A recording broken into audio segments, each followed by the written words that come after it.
ঘুমাইতে চাই, আমার ঘুম আসে না। আমি মনে করি আমার আল্লাহ আরশের উপরে এসেছেন, আরশ থেকে আসমানের উপরে এসেছেন, আমাকে ডাকতেছেন, উঠো উঠো, কান্নাকাটি করো, চোখের পানি ফেলো। একবার যদি কান্নাকাটি করি আল্লাহর ভয়ে চোখের পানি ফেলতে পারো, সমস্ত জীবনের গুনাহ মাফ হইয়া যাবে, চোখের পানি জাহান্নামের উপর হারাম হয়ে যাবে।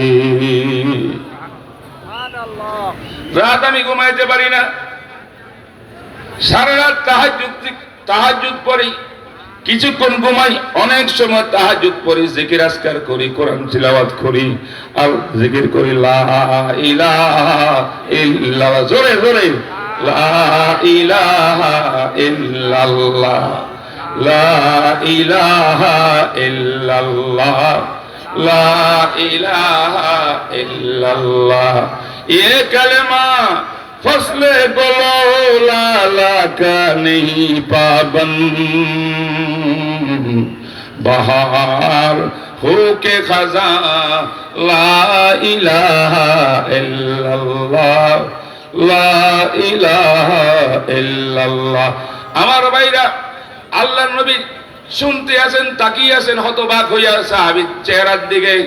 এবার সাহাবী বলেন, ইয়া রাসূলুল্লাহ, আমার 3 নম্বর অবস্থা হইল ওয়ালিযালিকা আযমাতু নাহারি, প্রায় দিন আমি রোজা অবস্থায় থাকি, প্রায় দিন রোজা, মাঝে মধ্যে রোজা রাখি না, খাওয়া দাওয়া করি, নাহলে সেহরি করি আর রোজা রাখি। আমার সারাদিন রোজা, সারা রাত তাহাজ্জুদ আর জিকির আর আজকার, দুনিয়ার থেকে আমি বিমুখ। আমার অন্তরের ভিতরে শুধু আল্লাহ এবং রাসূল আর কোরআন সুন্নাহর মহব্বত দিয়ে আমার কলবটা ভরপুর। আল্লাহু আকবার। আল্লাহর নবী 3টাই গুণাবলী শুনিয়া এরপরে বলে, ও আমার সাহাবী, আর কিছু বলবা নাকি? আল্লাহু আকবার। হযরত হারেসা বলেন, হুজুর, অনুমতি হইলে আমার 3টা হালাত অবস্থা বলবো। অবস্থা ভালো করে শোনেন আমার ভাইরা, সমস্ত নবীর উম্মত যারা আছেন, কথাগুলা শোনেন। এই কথাগুলো আমার আপনার রূহের খোরাক হবে, আমার চলার পথটা ইনশাআল্লাহ শুদ্ধ বিশুদ্ধ হবে। ঠিক না বেঠিক বলেন? সাহাবী বলেন, ইয়া রাসূলুল্লাহ, আমার এই আল্লাহ রাসূলের প্রেম মুহাব্বত আর ঈমান পাকাপোক্ত হওয়ার কারণে আমার অবস্থা হইল, আমি মদিনার গলিতে হাঁটি, আভ্যন্তর চোখ দ্বারায় আমি তাকাইলে আরশে মহল্লা পর্যন্ত দেখতে পাই। কি আশ্চর্য কথা! এই নোয়াখালীর জমিন আল্লাহর ওলি দিয়ে ভরপুর। ঠিক না বেঠিক? আল্লাহু আকবার। হাফিজ হুজুর রহমতুল্লাহ আলাইহি, কারি ইব্রাহিম সাহেব রহমতুল্লাহ আলাইহি, আমাদের বুজুর্গানের দিনে যখন কেরামতের কথাবার্তা শোনে, তখন কেউ কেউ বলে, আরে এত বিজ্ঞানের যুগে কি কয়, এগুলো কি কোনো কথা? এই মেয়ে আপনার তো বিশ্বাস হয় না বুজুর্গানের দিনের কথা। হাদিস শোনেন, নবী সাহাবী বলেন, আমি যখন মদিনার বুকে চলি, আমি যখন একটু তাওয়াজ্জুদি অন্তর চোখ দিয়ে আমি দেখতেছি আরশে আজিম আল্লাহ পাক খুলে রেখেছে। বলেন সুবহানাল্লাহ। ওয়া কান্নি ইলা আহলিল জান্নাতি ইয়াতাজাওয়ারুন।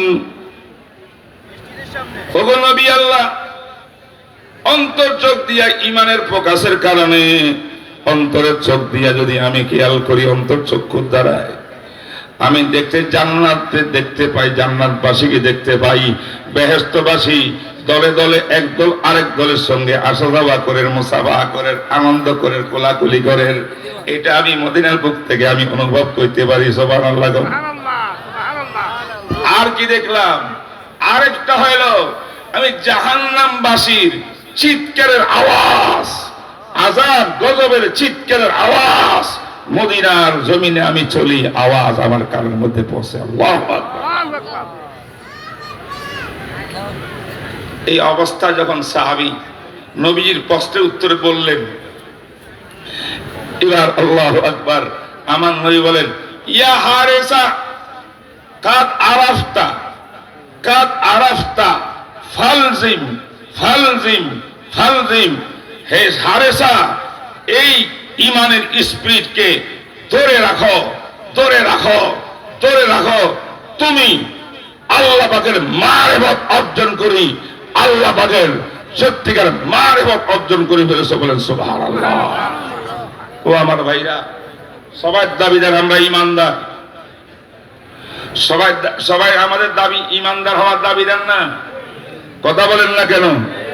যে কোন ইমান, দুর্বল ইমানের দ্বারায় কোন বাতিল এই দেশ থেকে বিতাড়িত হবে না। সত্যিকার বুকের তাজা রক্ত দিয়ে যারা ইসলাম দিন দেশের জন্য বুকের তাজা রক্ত দিতে পারবে, তারাই সত্যিকার ইমানদার।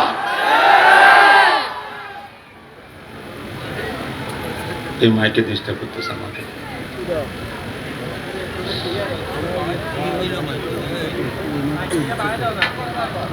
আমাদের 24শে জুলাই যে বিপ্লব বাংলাদেশে ঘটেছে, ঘটছে কিনা, ঘটছে কিনা, এই বিপ্লবের ফলাফল তুলে নেওয়ার সময় এখন, ঠিক না বেদিক?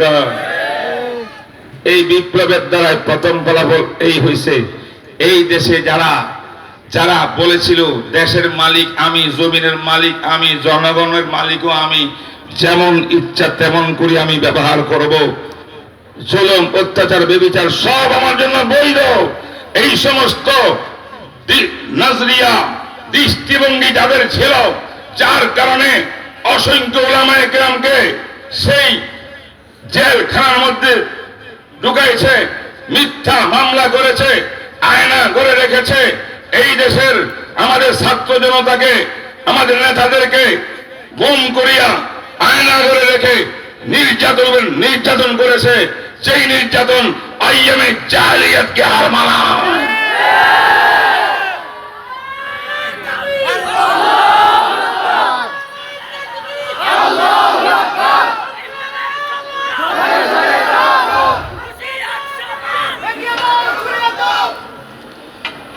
ভুলে গেলে চলবে না, জুলাই বিপ্লবের আন্দোলনের কাজ এখনো শেষ হয় নাই। যে কোনো মুহূর্তে এই দেশে বাইরের ষড়যন্ত্রে আমাদের আন্দোলনকে নস্যাৎ করার জন্য ষড়যন্ত্র করতেছে। আমাদের এমপি সাহেব, আপনাদের আল্লাহ কবুল করুক, উনি অনেক বড় আইনজীবী। আমি সুপ্রিম কোর্টে এমকিউসকিউরিতে ফতোয়ার বিরুদ্ধে গোলাম রব্বানী যখন নিষিদ্ধ জারি করছিল, বাংলাদেশ থেকে 4-5 বিজ্ঞ আলেম লয়ার হিসাবে নিয়েছিলেন। তখন আমাদের মুজাম্মেল সাহেব সহ, তারপরে এখন যিনি বড় বড় আইনজীবীরা ছিলেন, বিচারপতিরা ছিলেন, ফুল বেঞ্চ বসা ছিল, ওনারা সিনিয়র আইনজীবীরা সেখানে ছিলেন। 30 মিনিট পর্যন্ত বক্তব্য দিয়েছি আমি ফতোয়ার পক্ষে, ফতোয়া মাস্টার দেওয়ার পক্ষে। আর গোলাম রব্বানী বলছেন ফতোয়া চলবে না এই দেশে, সংবিধানের সঙ্গে বিরোধ। আমি প্রমাণ করেছি সংবিধানে এমন একটা শব্দ নাই যার দ্বারা ফতোয়া নিষেধ হইতে পারে। প্রধান বিচারপতি খায়রুল হক সাহেব, পাশে ছিলেন মুজাম্মেল সাহেব, একজনের পর একজন প্রধান বিচারপতি হয়েছেন। ওনার তো লয়ার, ব্যারিস্টার, লড়াই করেন সেখানে, আইনের মুজাহিদ, বর্তমানে প্রেসিডেন্ট সুপ্রিম বারের সবচেয়ে বড় পদ। আল্লাহ কবুল করুক, আল্লাহ কবুল করুক। আমি বলবো এমপি সাহেব, আজকে আমি আমার মসজিদে চোখের পানি এসে গেছিল আমার দিল থেকে, আমাদের বেগম খালেদা জিয়ার জন্য দেশের জন্য দোয়া করেছি। আজকের এই মাহফিলে দোয়া হবে ইনশাআল্লাহ, কারণ তিনি পারেন এই দেশের অভিভাবকত্ব করার জন্য। ওনার প্রয়োজন আগামী এই দেশের মধ্যে ফ্যাসিস্ট বিরোধী যে বিপ্লব হয়েছে, এই বিপ্লবের ফলাফল পাওয়ার জন্য ইনি একজন ভেরি ইম্পর্টেন্ট সদস্য। উনি জীবিত থাকা ভবিষ্যতে আমার জন্য দরকার। আল্লাহ তুমি ওনাকে হায়াত দারাজ করো, আল্লাহ ওনাকে সবাই কল্যাণ দান করো, পরিপূর্ণ সেবা দান করো, সুস্থ বানাই আল্লাহ আমাদের মধ্যে এখানে আবার দেশের এই দায়িত্ব পালন করার তৌফিক দান করো। তবে এই কোরআনের মজলিসে বসিয়া একটা কথা আমি না বললে আমার আমার ইমানের দাবি পূরণ হবে না। সেই কথা হইল আগামীতে সরকার কে আসবে আল্লাহ পাক ছাড়া কেউ জানেন না। এমপি সাহেবের সামনে আমাদের সামনে বলতেছি, যিনি সুপ্রিম কোর্টের বারের চেয়ারম্যান, ওনার সামনে বলতেছি, সাক্ষী রাখিয়া বলতেছি, আগামীতে যারাই ক্ষমতায় আসবে, জানি না বিএনপি আসবে, জানি না জামাত আসবে, জানি ইসলামী আন্দোলন আসবে, আর কে আসবে, যারা আসুক না কেন, ইসলাম, মুসলমান, কোরআন, সুন্নাহ, আমার নবী, আল্লাহকে নিয়ে এর ইসলামের পক্ষে কাজ করতে হবে। ইসলামের বিরুদ্ধে কাজ করলে কাউকে আমরা রেহাই দিব না।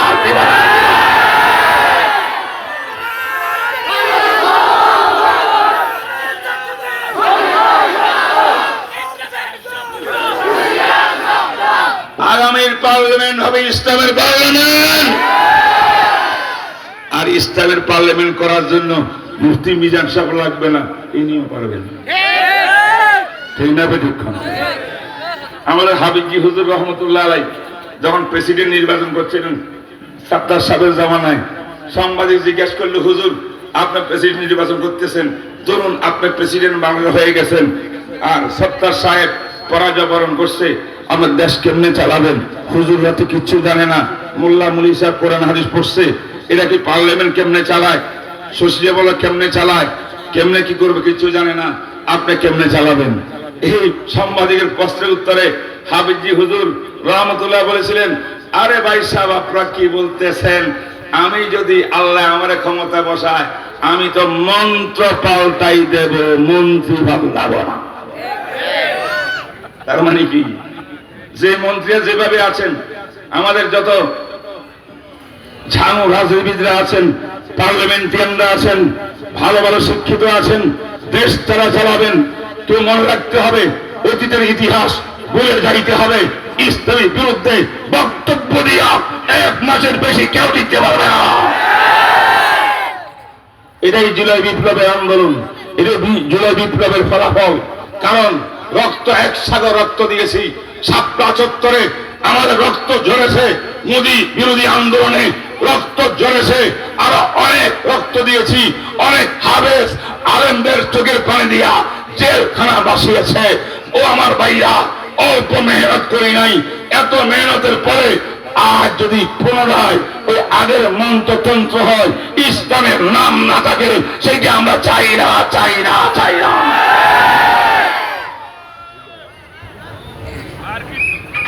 আমি বিশ্বাস করি,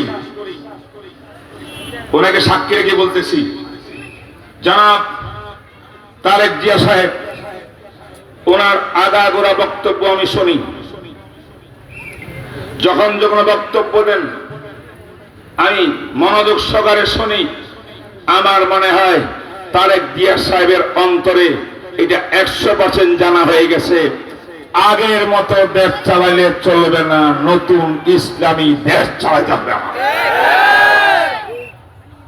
কিন্তু আমি এটাও জানি, কেউ আবার তারেক জিয়ার এত ভদ্রতাকে পছন্দ করে না, জজবায় কাজ চালায়, শক্তি দিয়ে কাজ চালাতে চায়, শক্তি প্রয়োগ করতে চায়। এমপি সাহেবকে বলবো, মেহেরবানি করি শক্তি প্রয়োগ করিয়া যারা জাতি জনগণের উপরে চলন করবে, স্থায়ীভাবে বহিষ্কার করুন, একটা জায়গা দিবেন না, ভালো মানুষকে দেখা দিবেন। একমত আছেন? সবাই? যোগ্য লোকের দরকার আছে না নেই? যোগ্য লোকের দরকার আছে না নেই? আল্লাহ কবুল করেন, আল্লাহ কবুল করেন, আল্লাহ কবুল করেন। আমাদের আলহামদুলিল্লাহ বেগম খালেদা জিয়ার বাড়ি আমাদের বাড়ি একই জায়গা, দূরসম্পর্ক আত্মীয়তা আছে, এগুলা বড় জিনিস না। কিন্তু তিনি শুধু বিএনপির নেত্রী নয়, দেশ রত্ন, দেশের নেত্রী। তাই উনি সর্বমহলের ঊর্ধ্বে, সেই যোগ্যতা এই নারী ইতিহাস সৃষ্টি করেছে। আমরা বলবো, তারেক জিয়া সাহেব, আপনি আব্বা আম্মার থেকে শিখুন, অন্য নেতারা আব্বা আম্মার থেকে শিখুন, জুলুমের দিকে যাবেন না, জুলুম অন্যায়কে প্রশ্ন আপনি দিলেন না। বন্ধুরা আমার, ইমান মজবুত দরকার আছে না নাই? আমার আর 10 মিনিট সময় আছে, 11 মিনিট। আমি একটা সাহাবীর ঘটনা বলি, যেটা আইনজীবী আছেন, আমার একটা দরকার, শুনবেন কিনা, রাজি আছেন কিনা? এরকম আমার বক্তব্য হবে ইনশাআল্লাহ। সেই কথাটা হইল, মদিনা মুনাওয়ারার ভিতরে ব্যারিস্টার মাহবুবুল খোকন সাহেব, ওনার নাম বলতে হয় না, চীনা মানুষের তৈলা লাগে না। পত্র পত্রিকা যত কেস মামলায় যত কিছুর মধ্যে আসে সর্ব আগে বক্তব্য এবং ভূমিকা ওনার। এটা আমাদের নোয়াখালীর গৌরব, সুবহানাল্লাহ না, এদেশের গৌরব। এত বড় একজন মানুষ, আলহামদুলিল্লাহ। আল্লাহ পাক যেন ওনার মেধাকে, ওনার জ্ঞানকে, ওনার লোকে যেন হকের পক্ষে রাখেন, ইসলামের পক্ষে, সেই দোয়া করুন। সাহাবী মদিনা শরীফে খেজুর ব্যবসা করতেন, একেবারে নরমাল সাহাবী, ভালো করে সবাই চিনিও না, রসুলের দরবারে বেশি আসতে পারে না, মাঝে মধ্যে আসেন, একবারে হ্যাংলা পাতলা কাঙ্গাল, মানে একবারে খাওয়া দাওয়া নাই, একবারে লগে বাতাসের সঙ্গে যেন পড়ে যাবে। অনেক বাচ্চা কাচ্চা আছে মাশাআল্লাহ, বুঝছেন কিনা। একদিন রসুলের দরবারে একটা চিঠি আসছে, মুসাইলামে কাজ্জাব, মিথ্যা নবীর দাবিদার মুসাইলামে কাজ্জাব বনু হানিফা থেকে। সে বলছে, হে মুহাম্মদ, আমিও নবী, আপনিও নবী, অতএব আমাকে নবী হিসাবে স্বীকৃতি দিন, আমি আপনার পরে হলো নবুয়তি করব, আপনি এটা বলে যান। অথবা দেশকে দুই ভাগ করেন, আরবের এক দক আপনি চালান, আর অর্ধেকের মধ্যে নবুয়তি আমি চালাই। এটা যেমন নাকি এমপিগিরি আর কি বন্টন করে খাওয়ার জন্য। তো এটা যখন বলছে আল্লাহ নবী, তার বিরুদ্ধে চিঠির উত্তর দিয়েছেন, হে মালউন, হে কাযযাব, হে মিথ্যুক, তুই নবী হওয়ার দাবি প্রত্যাখ্যান করলাম। শোন শোন, নবুয়ত আল্লাহ পাকের দান, আল্লাহ যাকে ইচ্ছে তাকা দেন। আমাকে শেষ নবী বানিয়েছেন, শেষ নবী বানিয়েছেন। আমি খাতামুন নবিয়্যিন, লা নবিয়্য বাদি, আমার পরে আর নবী আসবে না, আসবে সব কাযযাব। চিঠি লিখিয়া রাসূলের দরবারে সাহাবারা বসছেন। নবীজি বলতেন, আমার চিঠিটা হাতে হাতে গিয়া মুসাইলামা কাযযাব বেঈমানের হাতে দিতে হবে। কে তৈয়ার আসো? লোক যখন চাইছে, ওই হ্যাংলা পাত্রা সাহাবী, এটা খেজুর ব্যবসায়ী, সবার আগে কয় আনা ইয়া রাসূলুল্লাহ, আনা ইয়া রাসূলুল্লাহ কইতে মুখের মধ্যে খেজুর খাচ্ছিল, খেজুরের দানাইটা যাইয়া এক সাহাবীর ঘরের মধ্যে পড়ছে। সুবহানাল্লাহ। ওই সাহাবী কয়, কিরে ভাই, আপনি লাভবাই বলছেন, ভালো কথা, এত তাড়াহুড়া করা লাগে, আমার জামা নষ্ট হয়েছে, আপনার মুখের খেজুর পড়ছে। ও ভাই, আমার কাছে আমল কালাম কিচ্ছু নাই। আল্লাহ নবীর একজন শত্রু খাতমে নবুয়তকে টানা হিস্তা করিয়া শেষ নবীর বিরুদ্ধে সে দাঁড়িয়েছে, মিথ্যা নবী কাদিয়ানীর মতো সে দাবি করেছে। তাই আমি চাই রাসূল যখন বলছেন চিঠি নিয়ে তার হাতে হাতে দেওয়ার, এর অর্থ হলো এই চিঠি তার হাতে দিলেই হে পড়িয়া আমাকে আগে হত্যা করবে। আমি চাইছি আগে আমার বুকের তাজা রক্ত দিয়ে আমি নিহত হইতাম, নবী ইসলামের খাতমে নবুয়তের আকীদা জিন্দা করার জন্য। যদি অন্য কেউ করি ফেলার সমস্যা। বন্ধুরা আমার, ইতিহাসের পাতায় লেখেন, যখন এই হ্যাংলা ভাতরা সাহাবীটা মুহাম্মদুর রাসূলুল্লাহ সাল্লাল্লাহু আলাইহি ওয়াসাল্লামের হাত মুবারক থেকে চিঠিটা নিয়ে ঘোড়ার উপরে উঠছেন, কোমর টোমর বন্ধ করছেন, সাহাবীরা কয় এতক্ষণ দেখা যায় কাঙ্গালের মতো পড়ে যাবে বাতাসে, এখন দেখা যায় এমন বীরবিক্রম অবস্থা তার সৃষ্টি হয়ে গেছে, 100 বেঈমান তার সামনে দাঁড়াইতে পারবে না। এলে ঈমানী শক্তি, ঈমানী শক্তি, ঈমানী শক্তি। চলে গেলেন ফা ফা করে বেঈমানের দরবারে। এখন কেউ চিনে নাই ভালো করে, যে কোনো কৌশলে উনি একদম মুসাইলামার কাছে গেছে, যাই চিঠিতে দিছে, মুসাইলামা, আমার নবী মুহাম্মদ রাসূলুল্লাহ মদিনা মুনাওয়ারা থেকে চিঠি দিছে তোমার লোক। এটা আগের থেকে প্রস্তাব দিছিল না, সেটি উত্তর। এবার পরে দেখে হাযা মিন মুহাম্মাদির রাসূলিল্লাহ ইলা মুসাইলামাতাল কাযযাবিদ দাজ্জালিল মালউন। এটা মুহাম্মদ রাসূলের পক্ষ থেকে কাযযাব, মিথ্যাবাদী, লানতি মুসাইলামার দিকে। হে কাফের বেঈমান, তুই আমারে কি প্রস্তাব দিয়েছস? এইখান থেকে রিটিং শুরু হয়েছে। এটা দেখি মাত্র মুসাইলামার মাথার মধ্যে রক্ত আসে গেছে। মুসাইলামা কয়, এই চিঠি কে আনছে? আমি আনছি। তোমার নাম কি? আমার নাম অমুক। আচ্ছা, আগে তোরে জিজ্ঞাসা করি, তোর নবী চিঠি রাখলাম, তুই বল আমি মুসাইলামাকে নবী মানুষ কিনা। নাউজুবিল্লাহ। এই সাহাবী রাসূল বলেন আস্তাগফিরুল্লাহ, যেই ব্যক্তিকে কাফের আর মালউন আমার নবীর কলমে লেখা হয় তাকে কোন নবী বা সম্মানী ব্যক্তি বানার প্রশ্নই আসে না। এটা নাকি ইমানের শক্তি, ঠিক না বেঠিক বলেন? একা এবার সে কয় দেখো তুমি আমার দরবারে উল্টাপাল্টা কথা বলতেছ, একটু বেশ কম হইলে পিছনের দিকে দেখাও, বেশ কয়েকজন জল্লাদ তলোয়ার হাতে নিয়ে দাঁড়িয়ে আছে, মুহূর্তের মধ্যে তোমাকে খতম করে দেবে। এবার আরে ও মুসাইলামা, আমি নবীর গোলাম সাহাবী, কাকে ভয় দেখাস?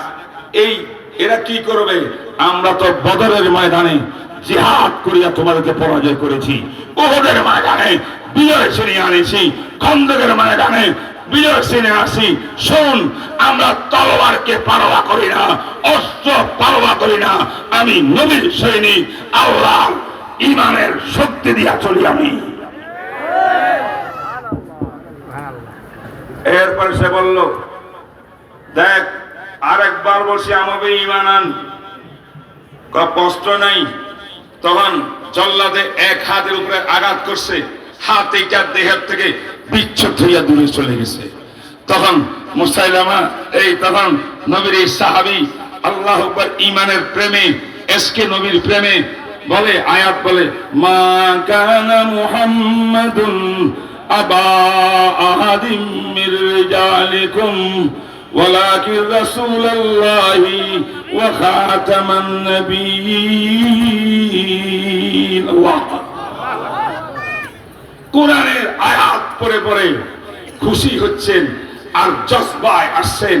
রক্ত যাক, প্রাণ যাক, হাত যাক, ঈমান থাকবে। আবার বসে ঈমান আন। কোন এই হাতের উপর আঘাত করছে, এই হাতও চলে গেছে, দুই হাত শেষ। আবার কলমা পড়ে, কোরআন আয়াত পড়ে মা কানা মুহাম্মাদুন আবা আহাদিম মির রিজালিকুম ওয়ালাকিন রাসূলুল্লাহি ওয়া খাতামান নবিয়্যিন। আল্লাহু আকবার বলেন। অবশেষে মুসাইলামা কাফফার বুঝে গেল এই সাহাবীকে দমানো যাবে না। শেষ মুহূর্তে গর্দানের উপরে তলোয়ার লাগলো, মাথা দ্বিখণ্ডিত হয়ে গেল, দেহ থেকে বিচ্ছেদ হয়ে গেল। এই সাহাবী শাহাদাত বরণ করলেন। ও আমার ভাইরা, খতমে নবুয়তের জন্য 1200 সাহাবা শহীদ হয়েছে। এই জন্য আমরা উলামায়ে কেরাম আমরা কিছু চাই না, যারা আগামীতে ক্ষমতায় আসবে তাদের থেকে চাই। আপনারা চান কিনা আমার সঙ্গে?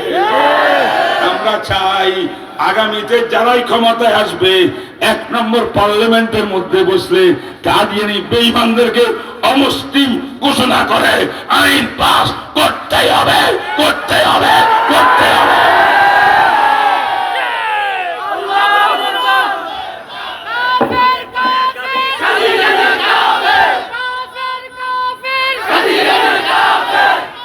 সর্বশেষ কথা, এটা আমার শেষ বাক্য। আমাদের লয়ার আছেন, অত্যন্ত